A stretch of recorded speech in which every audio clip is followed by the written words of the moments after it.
Hello, this is Tony Heller from RealClimateScience.com, the climate guy setting the record straight about climate. In this video, I discuss an extremely high probability of fraud by government climate scientists. A group of scientists from 13 government agencies and other scientists who depend on funding from those agencies just leaked a report to the New York Times. In this video, I'm going to go over some of the details of this report and show you how wildly fraudulent they are. The amount of misinformation in this report is overwhelming, but I'm going to cover a few of the key points. Let's start with their discussion of observed changes in extremes.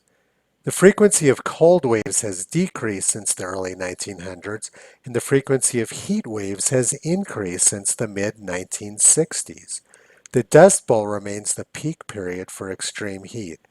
And then it says very high confidence. Note that they started their trend for cold waves in the early 1900s, and they started their trend for heat waves in the mid-1960s. That looks pretty suspicious already. It has to do with this disclaimer here. The Dust Bowl of the 1930s remains the peak period for extreme heat. Now let's look at the graph which accompanied this text. This graph shows since the 1930s the ratio of record daily maximums to record daily minimums.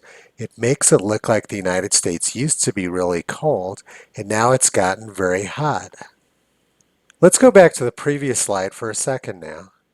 Remember it said the Dust Bowl of the 1930s remains the peak period for extreme heat.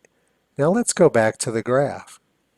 The text in the report right above this graph said that the 1930s was the period of the most extreme heat, and yet we don't see it in the graph. This graph is fraudulent. Now let's look at what they did to generate this fake graph. I've plotted out here the number of daily record maximum temperatures that were set or tied every year at all 715 NOAA United States Historical Climatology Network stations, which have been continuously active since 1920. This is by far the most accurate and stable large set of temperature data in the world. And note that it shows the heat of the Dust Bowl very strongly. All of the hottest summers in U.S. history occurred in the 1930s.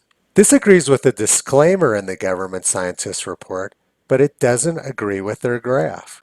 In fact, it shows the exact opposite of their graph. This is their fake graph, and this is the real graph. Their graph makes it look like heat records are increasing dramatically in the U.S. in direct contradiction to their disclaimer, when in fact heat records have plummeted in the U.S. This graph is fraudulent. The data they used to generate this graph is largely fake, but they also made a huge mathematical error, which I'm going to show you now. This is a graph of the number of record daily minimum temperatures in the United States. Note that they peaked in the 1960s and 1970s and have dropped off sharply since the 1980s. We have many fewer record low temperatures than we did in the 1960s and 1970s. So we've seen that both record lows and record highs have dropped off sharply in the U.S. in recent years. Let's look at both of them combined together. This graph shows us the sum of record daily minimums and maximums each year. Note that 1936 had a huge spike because they had one of the coldest Februaries on record, followed by the hottest summer on record in the U.S. It was an extreme year. But generally since the 1930s, the frequency of both extreme heat and extreme cold has diminished. The exception to that being the 1960s and 1970s, which had very cold winters in the United States. Now let's look at the huge mathematical error which these scientists made. In computer science, we might call it a divide by zero error. Remember, what they were plotting was the ratio of record maximums to record minimums. But what's happened to record minimums in the United States? They've plummeted and gotten very low. They've become a very small number.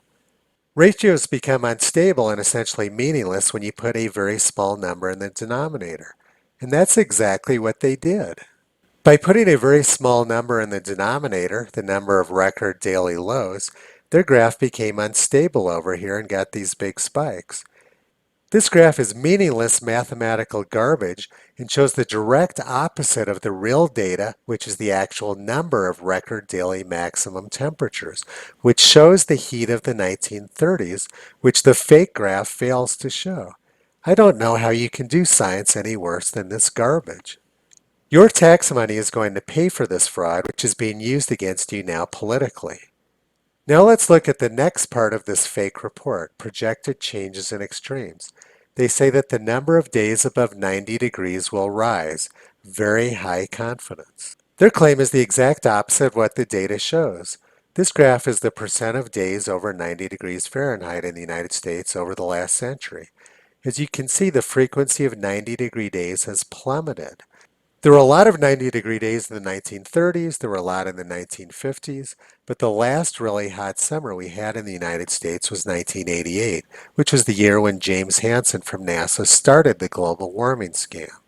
Note that 1988 was also the year when carbon dioxide hit 350 parts per million in the atmosphere.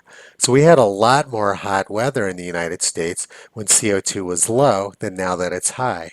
This is the exact opposite of what these fake scientists are trying to claim. If the facts got out about the true mathematical relationship between carbon dioxide and hot weather, their scam would be over immediately. The level of fraud in this report is really quite sickening. Now let's move on to their next claim. This section is changes in observed and projected U.S. temperature. They say the average annual temperature over the contiguous United States has increased by 1.8 degrees Fahrenheit for the period 1901 to 2016 and is projected to continue to rise. Very high confidence. Let's see if the United States really has warmed by 1.8 degrees Fahrenheit from 1901 to 2016. This graph is the average min-max temperature at all United States historical climatology network stations since 1901. As you can see, the trend is down slightly, and the peak years for heat were the 1930s.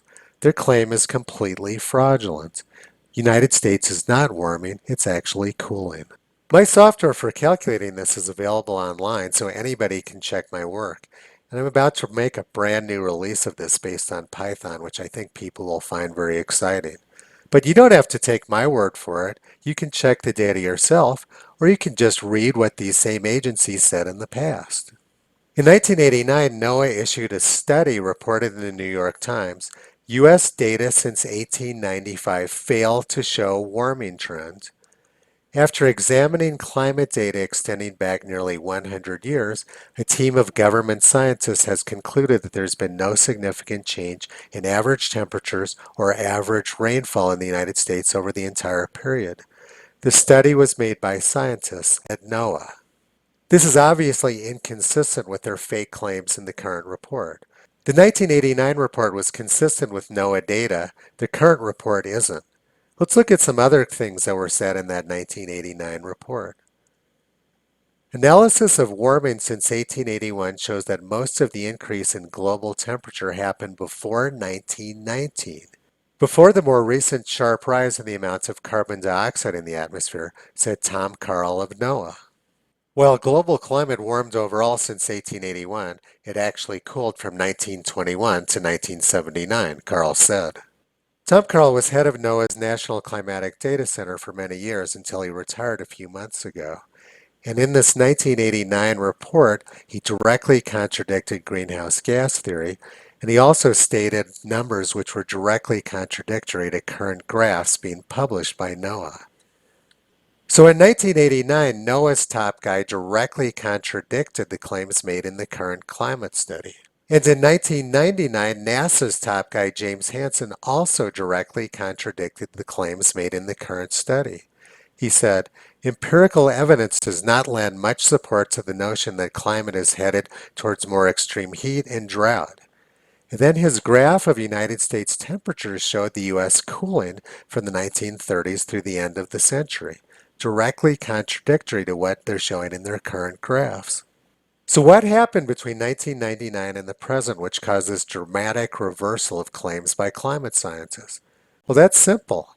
They simply changed the data. Since 1999, NASA and NOAA have massively cooled the 1930s and massively warmed the end of the 20th century. They turned a cooling trend into a warming trend. This fake data is the basis of the current climate report. Another very interesting reversal which has occurred can be seen in the 1995 United Nations IPCC report. In that report, they showed no warming in the troposphere from 1958 until 1995. This was based on radiosonde balloon data, it was based on satellite temperatures, and it was based on surface data. Note there was no net warming from 1958 to 1995. Dead flat. Let's go back to the first slide now and notice something very interesting. Carl Mears of Remote Sensing Systems is one of the signatories of this report. Just a few weeks ago, Carl Mears gave in to the demands of the climate mafia and massively bumped up his satellite temperatures to show warming, which they hadn't shown previously over the last 17 or 18 years. For over 20 years, satellite data showed little or no warming, and in fact, the other satellite data set from the University of Alabama at Huntsville still shows little or no warming. But the climate mafia gets to almost everybody. They have all kinds of techniques to extort people into coming into compliance. And now with this new fake report, these fake scientists are trying to bring President Trump into compliance with their scam. I'm going to make another video on how the climate mafia operates, but let's save that for later. Everything in this report is based on fake data, manipulated data, bad mathematics, and general junk science. Visit Toto on the web at realclimatescience.com. He's been pulling back the curtain on junk science for a long time.